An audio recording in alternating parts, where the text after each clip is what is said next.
a justement été pensé par les responsables du secteur de l'enseignement supérieur pour attirer plus d'étudiants de l'étranger, et ce, dès la rentrée prochaine, avec une estimation de 1600 étudiants internationaux de plus attendus sur les bancs de nos universités.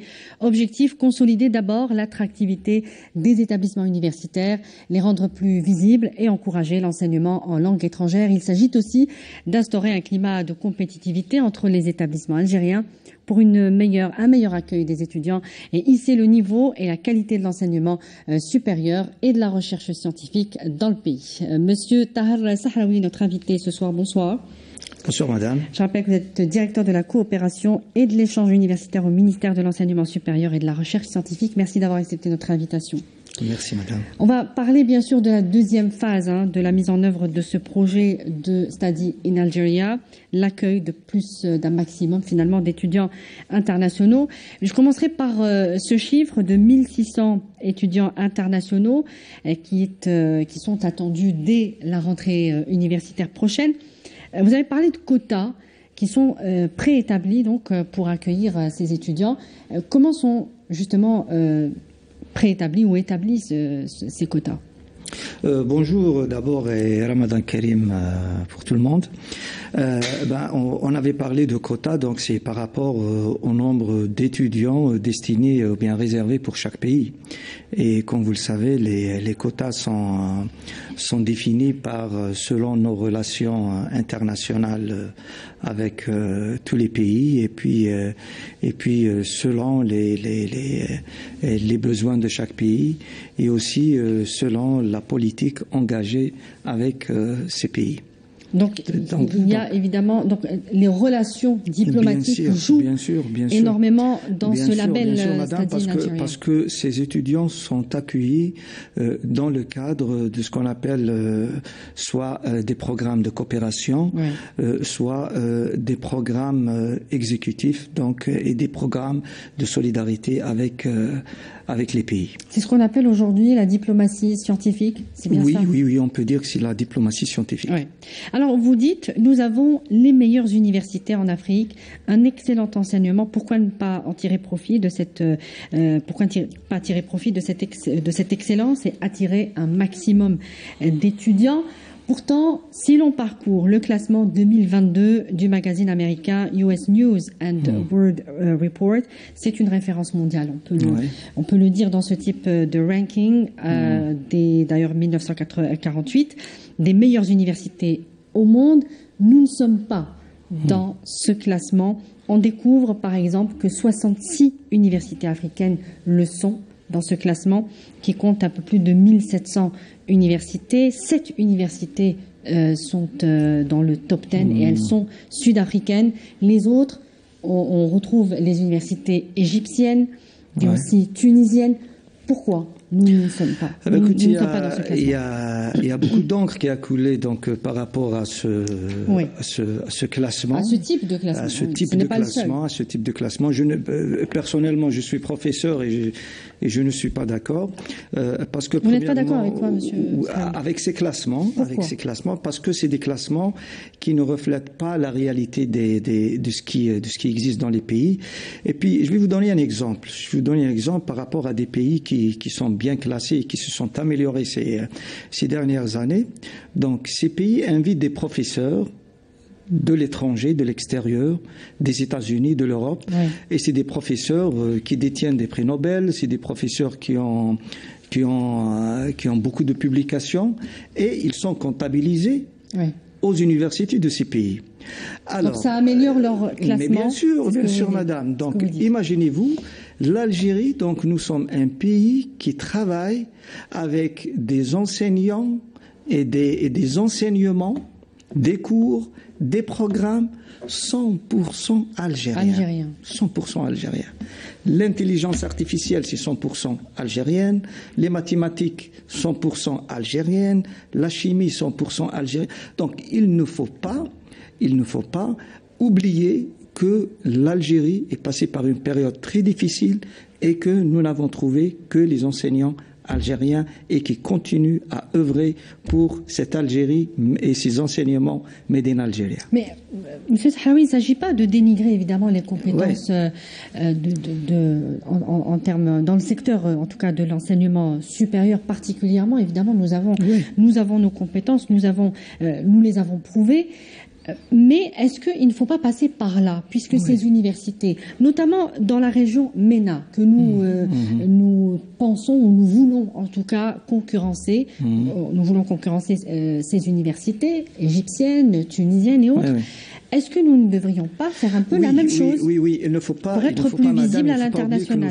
Que nous avons de l'excellence dans certains. On ne peut pas être excellent partout, c'est normal. Donc nous avons des différences dans des disciplines et nous sommes excellents dans d'autres disciplines.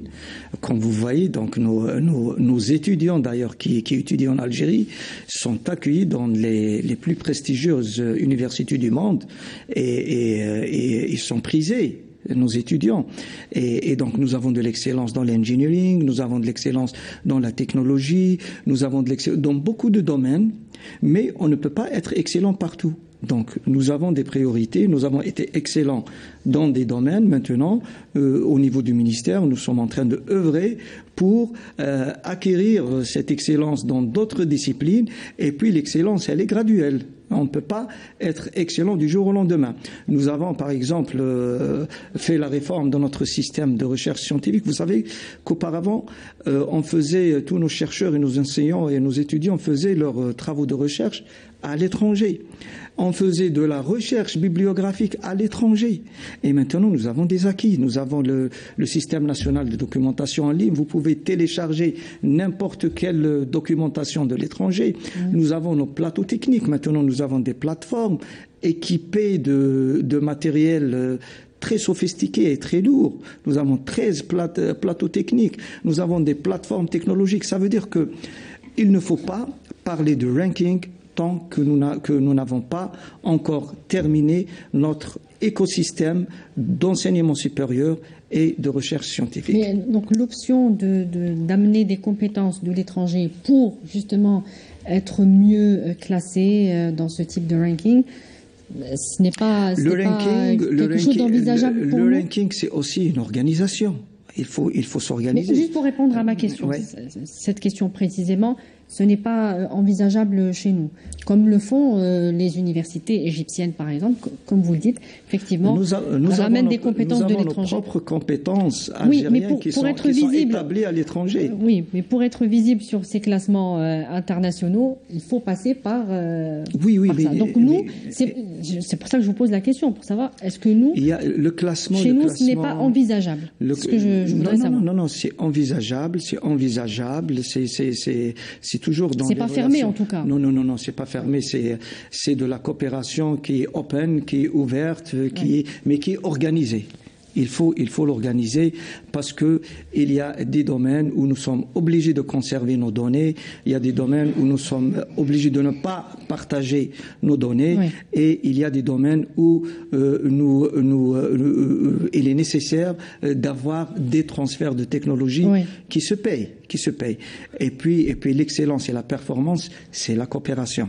On ne pourra jamais avoir une excellence et une performance dans un domaine sans avoir recours à une coopération réelle et pas seulement une coopération dans un seul sens, une coopération qui est limitée dans la mobilité des enseignants et des étudiants qui partent à l'étranger et qui reviennent et parfois ils ne reviennent pas, mais une coopération réelle. Pourquoi ne pas avoir des universités? Qu'est-ce que vous appelez coopération réelle? Une coopération réelle, c'est une coopération qui est palpable et qu'on touche, c'est-à-dire que vous avez un institut américain établi en Algérie, vous avez un institut européen établi en Algérie. C'est comme on le voit dans... Il y a des projets dans ce sens, M. Sahawi. On anticipe un peu sur les questions. C'est des projets, mais qui sont toujours, donc Monsieur le ministre le dit toujours, c'est des projets qui se négocient et qui ne se négocient pas seulement avec l'enseignement supérieur, mais avec notre diplomatie. Oui, évidemment. Voilà. Donc, donc quand on dit classement, c'est beaucoup d'indicateurs. Et puis, on ne peut pas classer et on ne peut pas faire un ranking d'une voiture à diesel avec une voiture à essence ou bien une voiture avec du gaz. Donc, il faut tout d'abord avoir les mêmes conditions, avoir le même écosystème, le même nombre d'enseignants, le même nombre d'étudiants pour pouvoir comparer. Mais cela nous coûte aujourd'hui, M. Sahraoui, de ne pas figurer sur ces classements. Mais ça va venir. Ça va venir. J'ai dit que le classement, c'est aussi... Je vais vous donner un exemple, madame. Je vais vous donner un exemple pour le classement. Vous savez que quand on fait une publication, si on prend par exemple l'université de Bab Zouar, il y a un enseignant qui met dans son article Université de Bab Zouar. Il y a un autre qui met Université USTHB. Il y a un autre enseignant qui met Université Houari Boumediene. Vous voulez parler de la standardisation vous savez que c'est une question d'organisation. Nous avions remarqué que plus de 20 appellations a été accordée à l'université de Bab Zouar.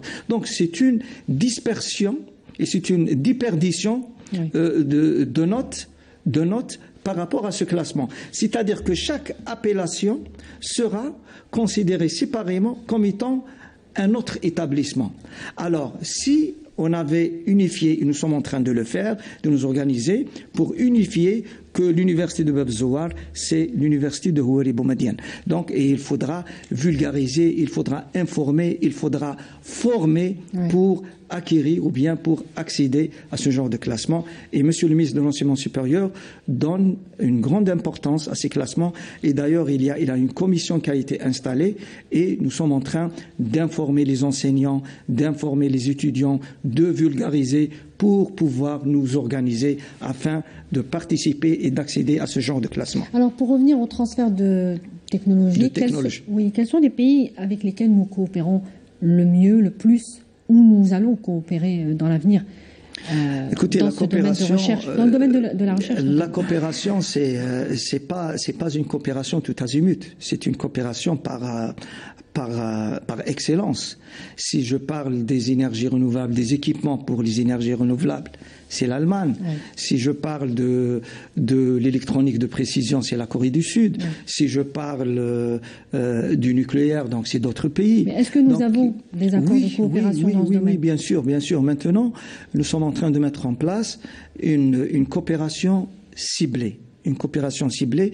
Pourquoi ? Parce qu'on ne peut pas coopérer de la même manière avec tous les pays. Donc on coopère avec les pays selon leurs compétences et selon leur excellence. Alors, on va revenir à quelque chose de plus pédagogique encore une fois, pour faire le lien avec ce label Study in Algeria.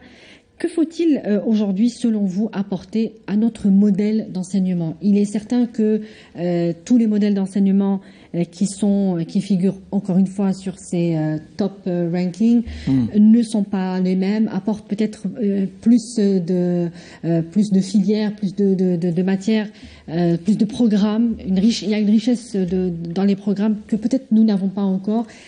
Que faut-il apporter de plus ou revoir tout simplement? Voilà, oui. Moi, je pense que le modèle d'enseignement dépend d'abord de nos besoins. Qu'est-ce qu'on veut avoir? Qu'est-ce qu'on veut faire?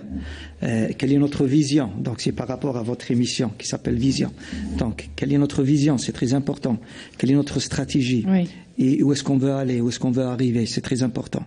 Moi, je pense que maintenant, nous avons trois priorités qui ont été définies clairement par notre gouvernement: la sécurité énergétique, la sécurité alimentaire et la santé des citoyens. Donc vous avez vu pendant la Covid-19, c'est vrai, donc c'était une pandémie, donc ça nous a fait mal au cœur, mais nous avons quand même découvert, il y a la face cachée de cette pandémie, donc c'est la découverte de compétences, la découverte de jeunes, la découverte de solutions nouvelles, innovantes, et qui émergent dans notre jeunesse. Donc, la matière première existe.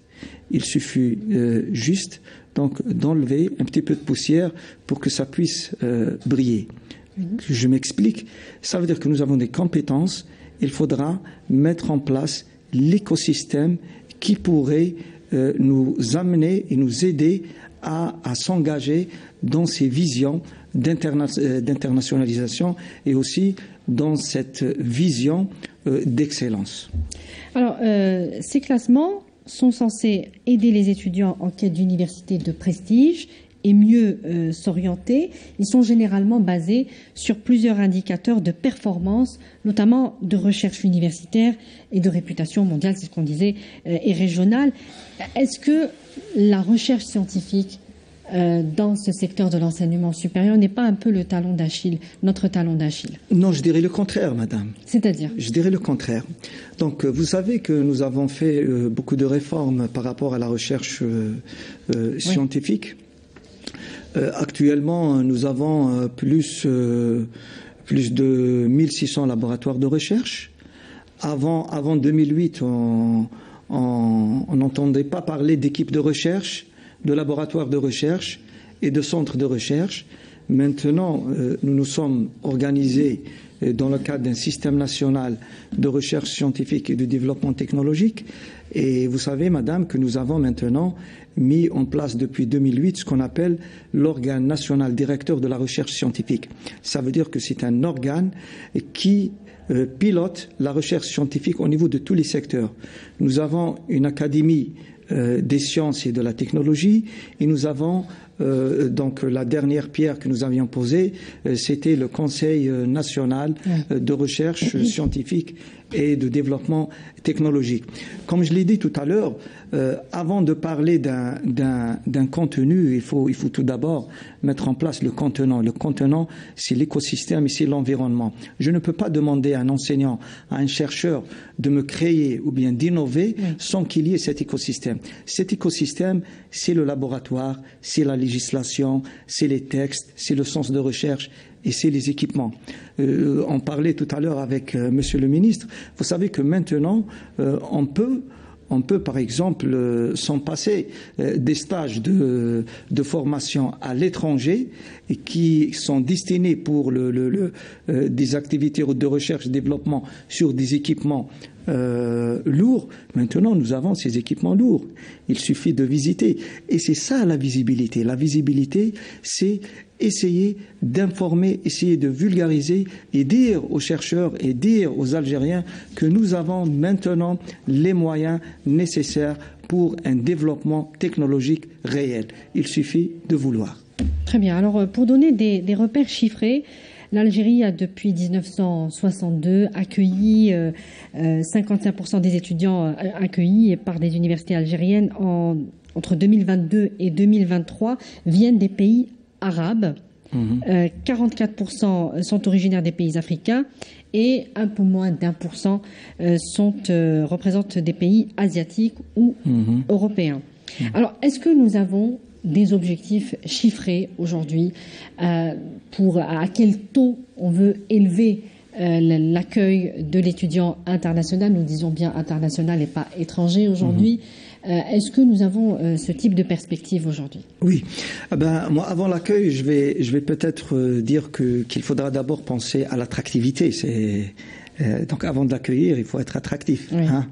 Je peux avoir des centaines de cités universitaires et des places pédagogiques disponibles, mais je ne suis pas attractif. Tout d'abord, il faut être attractif. Comment? Attractif, premièrement, à travers les programmes. Deuxièmement, à travers la langue. Nous avons des pays qui parlent anglais, des pays qui parlent arabe, des pays qui... Voilà. Non, parce qu'avant de parler de l'accueil, l'attractivité est très importante. Oui. Je peux accueillir... Est-ce que nous sommes attractifs aujourd'hui?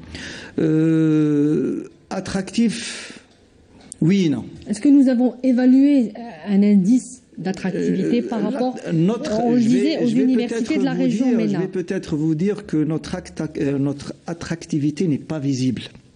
Et notre attractivité n'est pas... L'attractivité est par essence visible, alors... Non, n'est pas visible. Pourquoi? Parce que nous avons des moyens et nous ne savons pas vendre ces moyens. Voilà. Donc, par exemple, je prends un enseignant dans la rue, je lui dis combien il y a de laboratoires de recherche en Algérie, il ne saura pas répondre. Il ne saura pas qu'il a un système national de... Voilà. Il y a un problème de vulgarisation, d'information. Pardon? un problème d'information, justement. C'est justement la deuxième phase de ce projet de statut Oui, c'est ça. Donc la deuxième phase, c'est justement, on y arrive. Donc la deuxième phase, c'est l'information et la vulgarisation. C'est très important. En direction de la population universitaire. Dire à tout le monde ce qu'on a comme moyen, dire à tout le monde ce qu'on a comme équipement, ce qu'on a comme laboratoire, ce qu'on a comme université, ce qu'on a comme excellence. C'est très important, c'est très important. Et puis, penser à l'accueil. Alors, comment on va se faire, pardonnez-moi, cette phase de vulgarisation à travers des sessions de formation? Cette semaine, nous avons fait une session de vulgarisation. De quoi s'agit-il? C'est quoi le Study in Algeria? C'est quoi ce label? Label d'éligibilité, label à 1 étoile, à 2 étoiles. Quels sont les critères d'acquisition de ce label? L'éligibilité, les volets d'évaluation qui sont intégrés dans ce label, tels que la gouvernance, l'enseignement supérieur, et puis vous avez les résidences universitaires, l'hébergement. Alors on va ouvrir la parenthèse. Monsieur Sahraoui, sur la réforme des œuvres universitaires.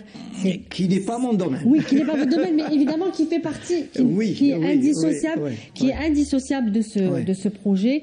Il y a aujourd'hui l'obligation de réformer les œuvres sociales dans ce projet, et ça fait partie du projet Study in Algeria. Bien sûr. Donc, qu'est-ce qui va être fait concrètement dans ce domaine pour accueillir l'étudiant international dans les meilleures conditions? Écoutez, pour accueillir l'étudiant international dans les meilleures conditions, tout d'abord, il faut satisfaire les critères d'éligibilité. Les critères d'éligibilité donc dépendent, comme je l'ai déjà annoncé, de 3 volets.